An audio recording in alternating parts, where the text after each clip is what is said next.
If you're like me, you probably tend to avoid polos. Maybe not entirely, but they're probably not your first go-to either. And with good reason.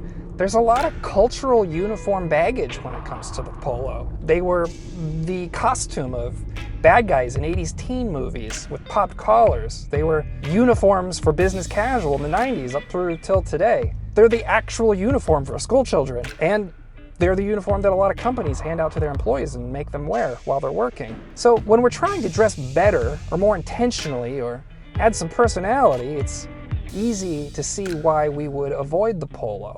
And that's really kind of unfortunate because when you think about it, guys don't really have a whole lot of options when it comes to shirts. And the options that we do have are all kind of based on attributes, like does it have buttons on the front, or is it long sleeve or short sleeve, or is it meant to be worn untucked or tucked in? It's not the same for women. Even a woman with a pretty conservative personal style can go into an everyday store like Kohl's and find a blouse that is cut or has some attributes that she's never seen before. It's not like that for men. You go to a website like Mr. Porter or East Dame, two stores that are arguably kind of entry level for the fashion forward end of the spectrum, and you're still presented with what? The same 5 options for shirts?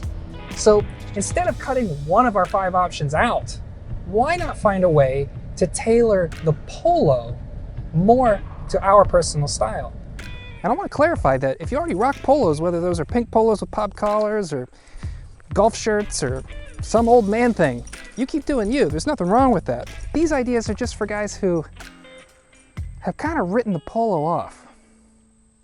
Kind of like I had. One of the easiest ways you can shave off some of the cultural baggage that comes with polos is just by avoiding bright colors or intricate patterns in favor for blacks, neutrals, or dusty colors. The black polo has been a complete revelation for me. Before this one, I don't think I've ever owned one. But it's easy to dress up. You can wear it with dress pants, you can wear it with jeans, or you can wear it casually in the summer with shorts like I am today. Along with blacks and neutrals, I really like dusty colors, and that's basically just any color that's kind of subdued by adding gray to it. And a good brand that does that well is a brand that I like out of LA called Buck Mason. They're kind of expensive, but you get some good inspiration if you check out their stuff.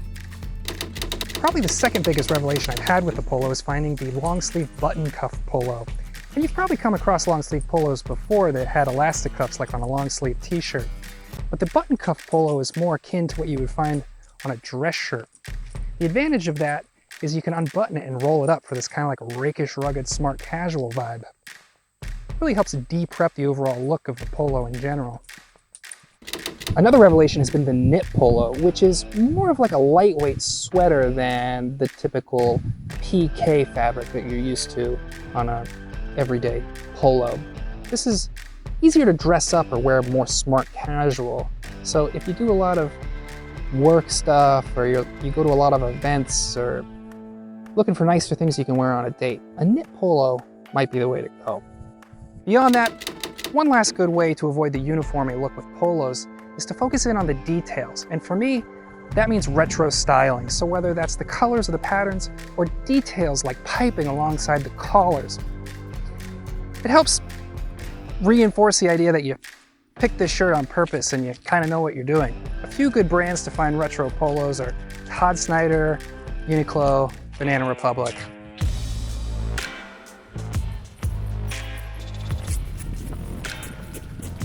That's Leela, and I'm Andrew Snavely, the editor and founder of Primer Magazine. And for 12 years, we've been the largest and most trusted website for affordable men's style and self-development. If you're a guy who understands the power of dressing better, but just does not give up about fashion, we're what you're looking for. Check us out at primermagazine.com, subscribe to us on YouTube, and follow us on Instagram at Primer Magazine. I'll see you next time. Be good to yourself.